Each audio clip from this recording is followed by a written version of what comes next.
So we're here on this lovely January morning with the Deccan Heritage Foundation on the River Tungabhadra, listening to a ritual that might be as old as the city that we're all exploring, medieval metropolis of Vijayanagara.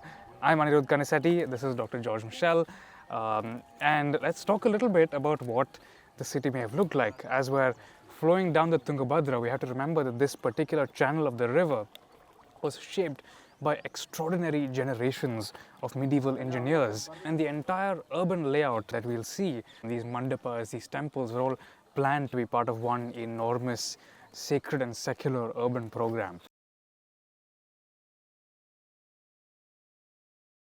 So George, as we're flowing down the river, what would the river bank have actually looked like all the way from the Virupaksha to the Vittala temple further down the river? Well, probably the river and the rocks next to the river would have changed, because in those days, during the monsoon, the river would have risen a lot higher. There was no dam to control it. And we have carvings on the edges of the river which probably were submerged during the rainy season. And then beyond that, all these empty, rocky surfaces that you see would probably have been filled with habitations in materials that have not lasted. So the emptiness of the landscape is slightly deceptive. We have indications that there were houses, animals were kept, food was prepared, but we just have isolated structures in between which we don't see anything anymore. We look up onto these hills. I think it would have had a sort of crowded urban feeling of which we just see the skeleton today.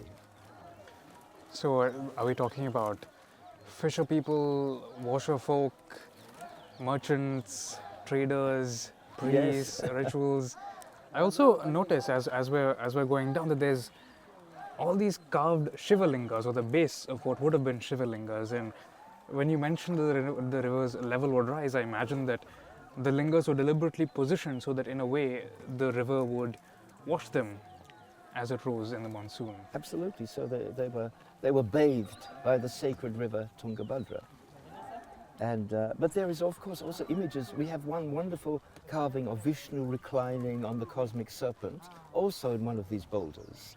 You know, he also probably would have been submerged or watered. And soon we're coming to a temple here with a wonderful Nandi behind us, and that was above the level of the river. But we have old photographs showing the river at a very high level, and I think it does happen very occasionally in flooding times, and it floods the village of Hampi.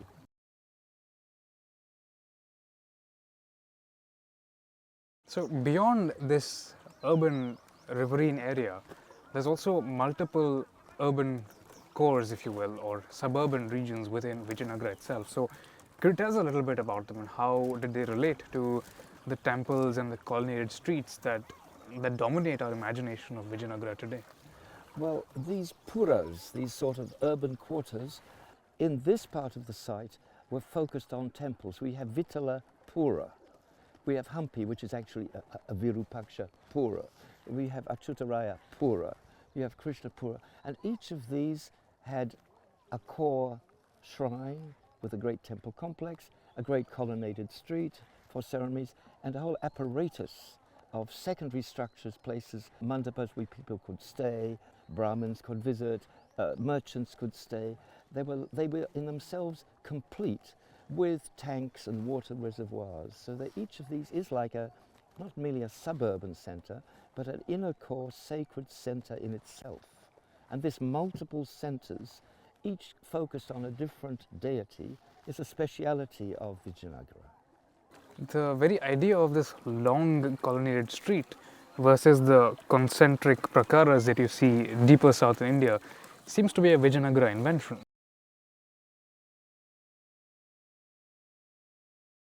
I don't think we have any evidence of it in earlier temple architecture. It's a speciality of, and it's to do with chariots being paraded up and down a street. And the curious thing is that at least 3 of them are on a particular delineation from east-west. The temples are east-west, I'm thinking of 3 temples, but the street is about 15 degrees off.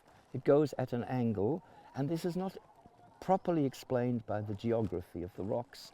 It seems to be a deliberate 15-ish degree dislocation, and this is one of the mysteries we have yet to solve. We had thought by inviting an archaeoastronomer to see whether it was something to do with the solstice, or I don't know, the equinox, or one of those things in the heavens. We haven't solved it yet. So that's a future generational problem, and now maybe with the technology we can recreate the heavens We could actually. and the rising of the sun in different moments in the 16th century when these streets seem to have been laid out. I can think of quite a few people who would be interested in trying to solve this mystery. Yes, but it is something, it's very, you know, it's not accidental. At first you think, oh, this one's just like that, but they're three in a row with, I think, almost identical the degrees of off east and west. So this site, this city is filled with things to think about. I think that maybe 40, 50 years ago, Vijayanagara was not, as a place, didn't seem to have that sort of fascination. Well, I'm glad this is changing.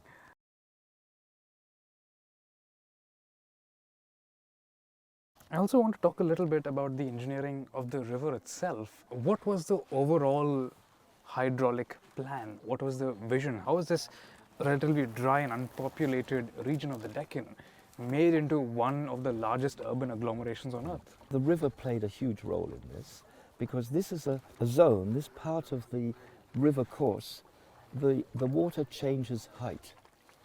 You know, sometimes rivers flow at a certain level and then they sort of slightly go down. And this change in height of the river, I can't tell you exactly how many exact dimensions in this area of the city, meant that there were opportunities to take off water channels at a higher level, and therefore you can do irrigation. And with irrigation you can grow food, crops, and you can support a population. So this is one of the questions that everybody asks.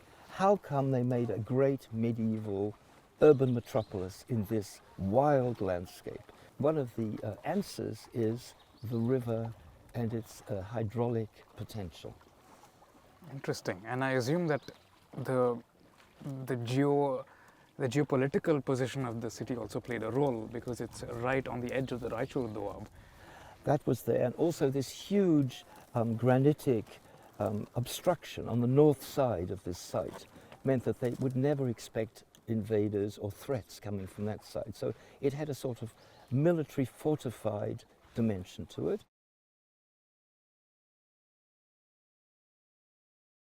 And then, of course, it has the magical religious dimension of the cult of Pampa and Virupaksha, because the first people who began here, these Sangama brothers, were local boys. Yes. They were just from nearby, and they were sort of, you know, third-rate little minor characters, but they seized the moment.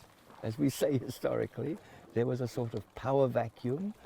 They immediately gave, I would say, offerings to increase the prestige of Pampa, the local goddess, Pampa, Hampi, the same name, and having done that, then off they went.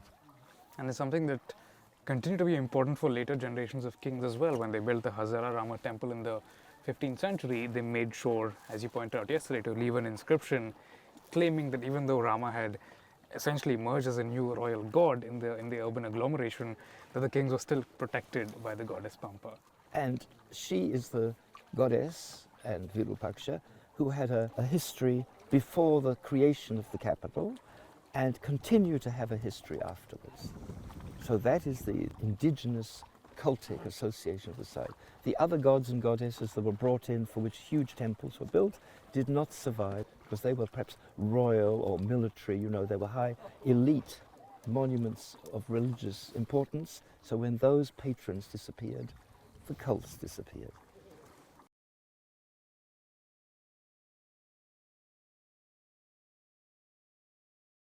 We did all of this. You see, everything that you see, we have done architectural drawings, photography, and everything is marked on the maps. So this took us years to go over the site. And you can see there's Matanga Hill.